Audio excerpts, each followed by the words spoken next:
Picks and Parlay family, it's me, Detroit Lenny here, joined with two of my favorite knuckleheads to talk some Maction action. We are going to talk the MAC and a little previews for some college football here to follow. We're a couple weeks prior to kickoff in college football starting, so we thought we'd get a jump on this, doing some conference preview action. You should have already seen the SEC drop as well with Sean Higgs and David Delano. If you haven't checked that video out, go check that out. These two knuckleheads, Sniper West and Cam Ross, are going to talk some Maction. And I saved this because the Maction is where the action's at. We all know my love for Maction. We're going to start this off with Sniper West is going to get us started here, and he's going to get everybody's been tasked with three picks out of this conference. Three. They're each going to give you three. You're going to like it. You're going to fade or follow at your own risk, right? These are look ahead spots for these lines as well. Shop your lines wherever you're at. Different books. I'm getting this all over the place. So Bowling Green over 6.5 wins, Wes, is your first pick on your list. Explain yourself. I just like saying that. Well, Lenny, yeah, I do. I like Bowling Green this year. So it's 6.5 and it's plus money at 6.5 too. So Connor Bazelak, he's going to be the starter for the Falcons. And so last year he completed 61% of his passes, 11 TDs, 7 interceptions. But if he can play well for Bowling Green, I think they can eclipse 6.5 wins here. They have a lot of returning starters, okay? Right. They're actually +6 or +700 to win the MAC. Maybe a little sprinkle, maybe not. It's not a terrible bet there. But it's a really tough schedule, I will say. They have Penn State. They have Texas A&M. They actually start the year with Fordham, and Fordham's actually not a bad team. And they play Old Dominion, who's not terrible either. But, Tierran Keith, he left for Western Kentucky. But they do get Terrion Stewart back. He averaged 6 yards a carry on 762 yards, so that's pretty good. And Harold Fannin, he might be the best tight end in the MAC. So Bazelak has that security blanket over the middle there. Good defensive front. I think Scott Loafer probably gets his guys up to play. And I like Bowling Green. I'm going to take over 6.5, and you can get that at plus money. I like that. You can get that a little plus money action. I'll say this. Their schedule is very tough in the front. In the front end of their schedule is brutal. But if you take this over 6.5, you're probably going to sweat this out to the very end of the year because it's to the back end is where you're going to get a lot of those wins. But I do like the over 6.5.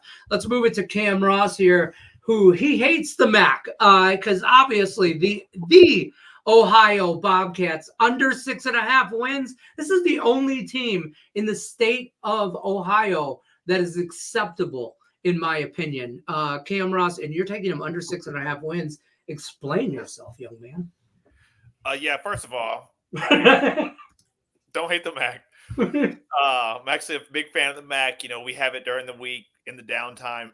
But, I agree with you. Ohio, they have performed well in the past. They're coming off a 10-win season last year, a 20-point victory in the Myrtle Beach Bowl against Georgia Southern. But all that's over now, unfortunately. Right. Curtis Rourke, their quarterback for 3 years, he's gone. He went to Indiana. They've had a ton of guys leave. Last year, they had, I think, 6 All-MAC players. They're all gone. Yep. They had one of the best defenses in the nation last year, top 5. I think they were number 4. Their coach went to Memphis. They're going to rely heavily on Parker Navarro, a dual-threat quarterback transfer from UCF this season. A lot of it is different. Like I said, that defense last year was number 4 or 5 in the nation. But it's all gone. The transfer portal lit them up. Their coach is gone. Everything is different. And just like Sniper West was talking about their schedule, this schedule is no joke. They have to play Kentucky. They have to play Syracuse. They have to play South Alabama in the non-conference. But then they have road games against Central Michigan. I know you, Lenny, are partial to that team. Toledo and Miami. So this is going to be a very different look for a team that won double-digit games in a bowl next year. And I think it's going to be a growing pain type year. So I'm going to go with them to go under 6.5. I get where you're going at the schedule. Again, brutal and a lot of changes in the MAC. And you brought up a good point with the transfer portal. It's kind of just running through these conferences like the MAC because everybody is like one and done. And they don't necessarily go to the NFL. They're just transferring to like Indiana or bigger schools, maybe a better playing time, better NIL deals, stuff like that. Ohio Bobcats under 6.5 wins from Cam Ross. All right, Sniper West, you're up next. Second one for you is Ball State over 4.5 wins. I got no opinion on Ball State. I got a good friend of mine went there, so explain yourself.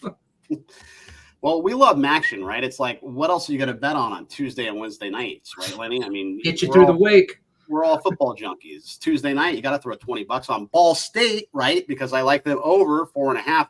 That's plus money too. So yeah, they do have some questions defensively, and the defense was the heart and soul of this team last year. They were one of the top teams in the nation versus the run last year, but they have a new defensive coordinator, Jeff Knowles, and he's looking to rebuild the unit. I think he does pretty well. Offensively, they do have some question marks. They were number 122 in the country. They only scored 18 points a game last year, so it's not very good. They do start with Missouri State, which I think they have a shot to win, but then they have to go to Miami and face the Hurricanes, which they probably get slaughtered. But as far as quarterback, they have Caden Samanza. He played 4 games last year. There was some good and some bad, but the coaching staff finally they just decided to redshirt him. But he's going to start this year. They do, as far as receivers go, they have Ty Robinson, Quinn Magwood, Justin Bowick, tight end Tanner Koziel. I mean, he was third-team freshman All-American in 2022, so he's a really good player. And they have a 3-man attack at running back. His total is only 4.5. I think they can get to 5 wins. It's plus money at that. I'm going to take Ball State. I'm going to go over 4.5 with the Ball State Cardinals. Okay, I can see that. I'll tell you what, they're another one. A lot of ifs in Ball State. If they can get their shit together in the offense, primarily, that's where I'm at with them. Cam Ross, you're going Akron over 3.5 wins. This feels like a layup here, but it looks a little sus as a layup. Cam Ross, explain yourself once again. Yeah, you could say this is a layup. 2.5 wins. Most Division I teams you think would just get there. Unfortunately, Akron, they were terrible last year. They only won 2 games.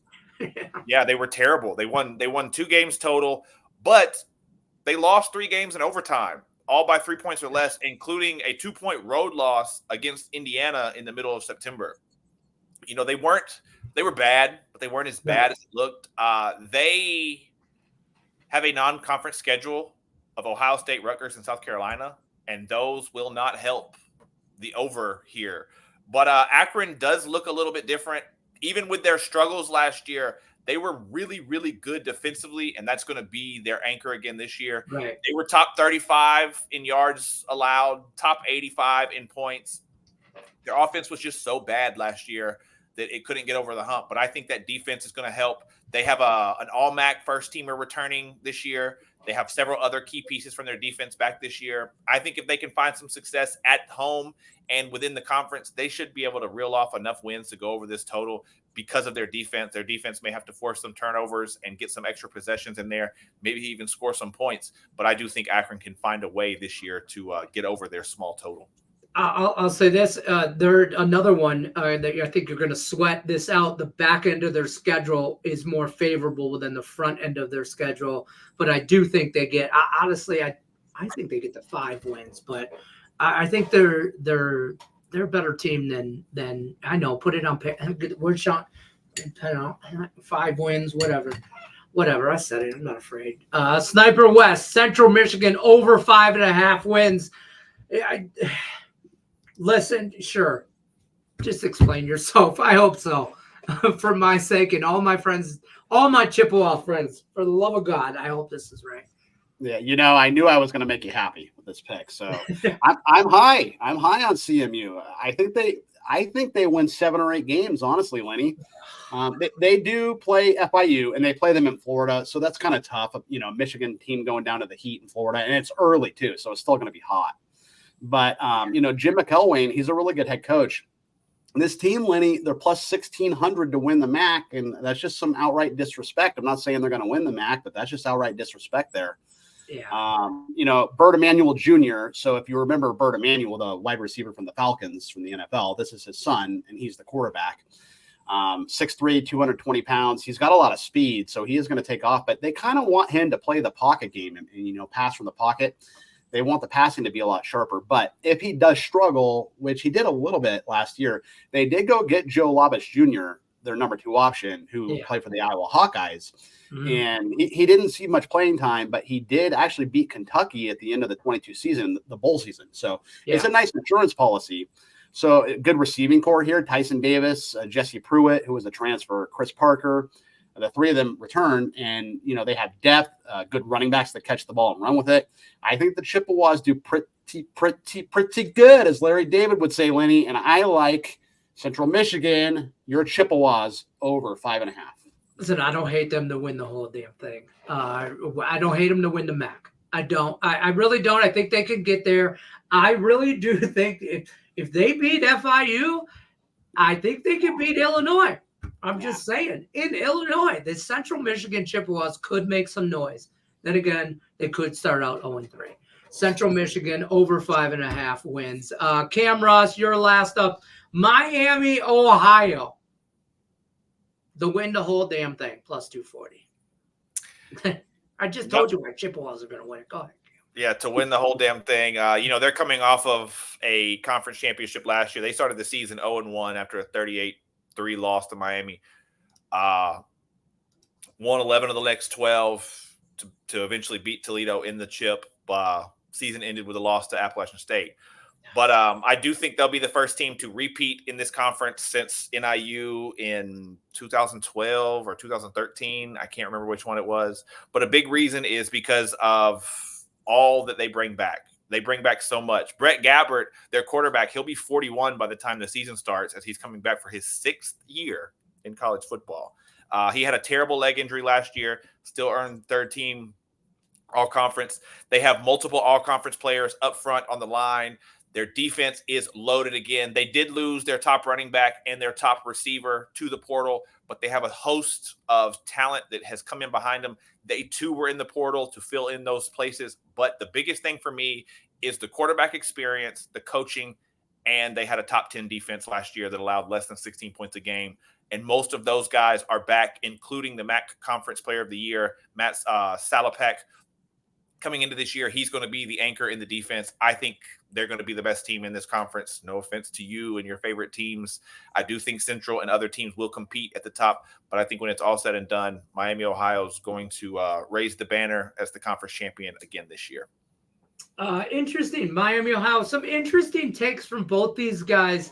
Teams not mentioned that I think should have some honorable mention. Toledo, who you kind of mentioned, lost that last. Man, I think they make noise again this year. A lot of returning players, stuff like that. But I also like Northern Illinois. As much as I hate that school and being a Central Michigan guy, Northern Illinois they have a schedule, but they are good. Watch out for them, and it's worth a sprinkle at like plus 700. Roughly win the conference championship. Some good stuff from Cam Ross. Here's Sniper West's top 3 from the MAC as well. Bowling Green, just a little recap, over 6.5 wins. Ball State over 4.5 wins.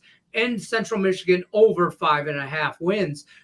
Central Michigan over 5.5 wins, I'm pretty sure is plus money as well. I think all 3 of these are plus money, right?